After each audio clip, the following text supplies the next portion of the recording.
Greetings and welcome to LupisLupineArt's tutorial stream. This is episode 6 on May 25th, 2017.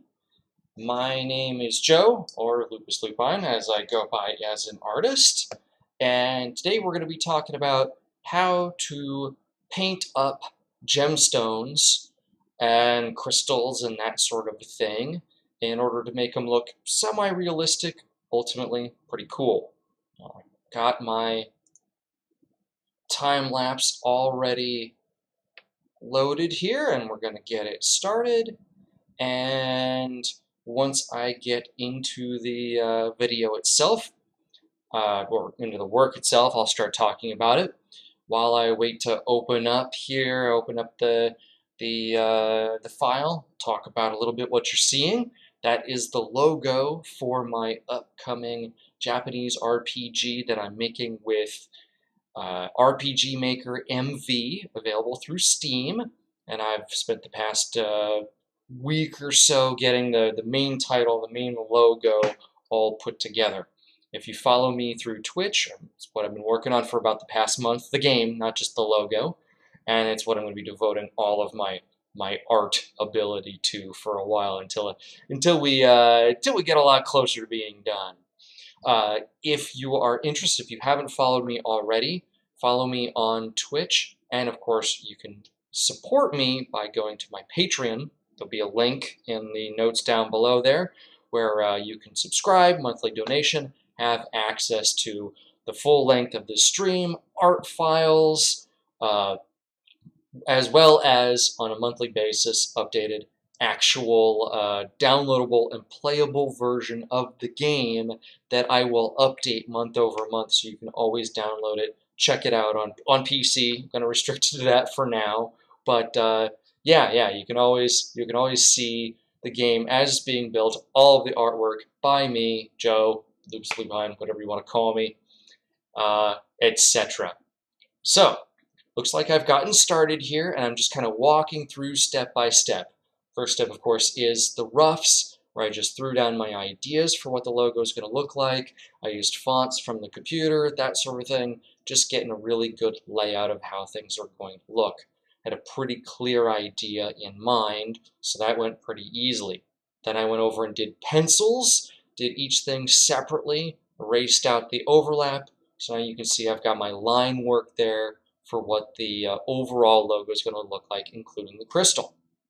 Next step, tossed in some flats. Wasn't even all that pretty about it there. You can see just a nice flat color for the orange, medium value, 50%. You don't want to start out too bright or too dark here. You're ultimately going for what it's going to look like when there's no light shining directly on it. And then you'll see here in a moment, I put the pencil lines back over top so we get a nice, good, clear idea of how things are going. Now, I did it for the entire logo, as you can see, but pretty soon we'll be focusing down to just the crystal itself. But not too shabby there as far as the line work goes, just the flats in the background.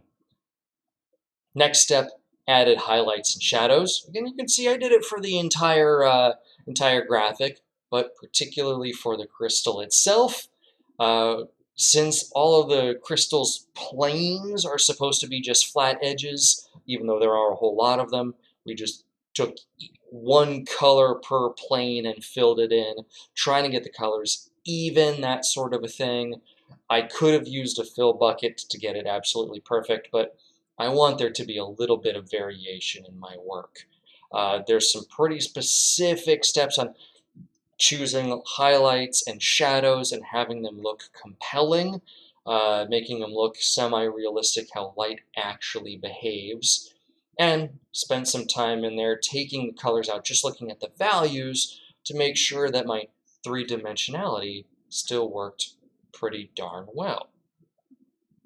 So, after that, next step, which I've got to bring up some extra highlights, reveal some of the future of my work, either way, go through, get rid of the lines, touch up everything, make the edges look really good, the corners look really good, trying to get everything look even, particularly when two planes are touching each other, hoping that the color values are different enough so that you can still see where the edges, meet up, break, that sort of thing. You don't want it to mush into one shape when it's all zoomed out like that.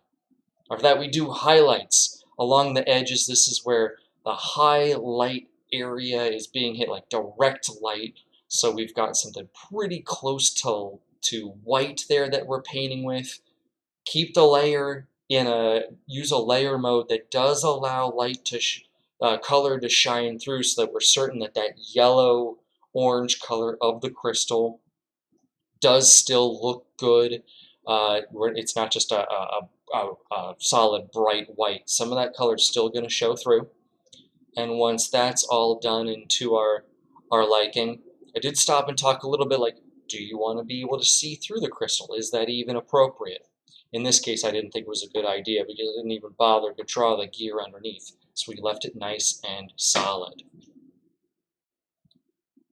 Next step then, if you're going with something magical, or if you just think it looks good, adding in a color dodge layer, a glow, where I created a gradient.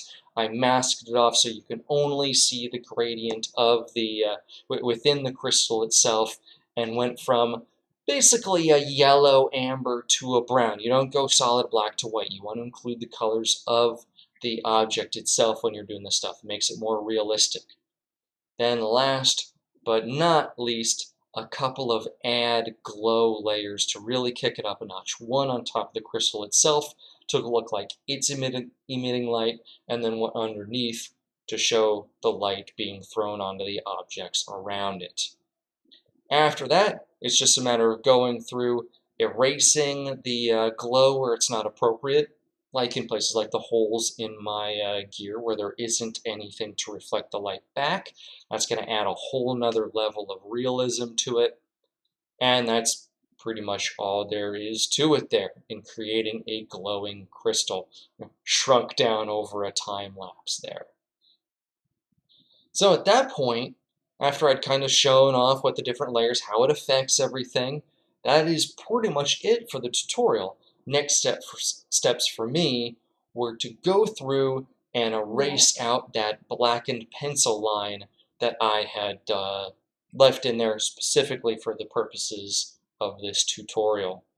So I'm going to leave the time lapse going here and talk a bit over it. Feel free to watch and enjoy. Basically, I go through and just do an erase where my lines for the crystal were touching other lines in the artwork separated out, and then at the end, once I'm satisfied that I've got a nice big gap around everything, I just drew a line around the outside, around the crystal, and whoosh, whacked it out of there all at once. Worked quite nicely. Although, I do want to point out, at this point I realized I accidentally erased part of the lines for the gear itself, so I ended up having to go back, undo. You'll see here in a second. Anyway, everybody makes mistakes.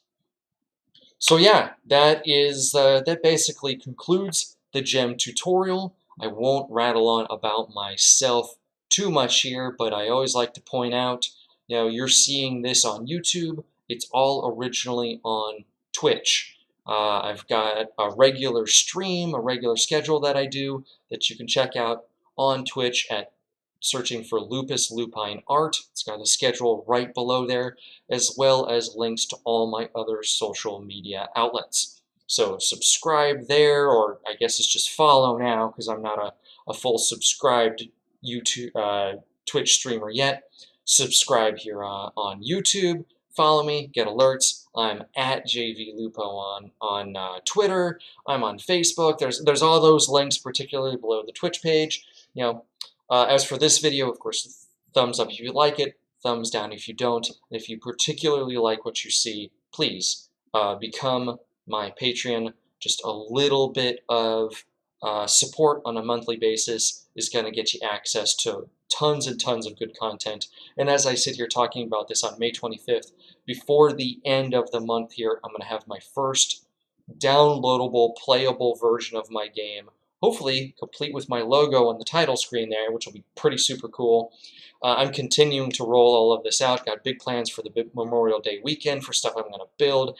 Banners, if you're not already looking at them. All kinds of cool stuff that if you want to get your hands on yourself to, I don't know, use as your desktop background if you like it enough. I don't know, whatever. It is entirely up to you. So please check out the Patreon, become my supporter. Yeah, lots of good stuff coming down the pipeline. Thank you for joining me today. I'll leave it at that, and hope you have a great Memorial Day weekend. I will see you next week for another Tutorial Tuesday. Thanks a lot. Bye-bye.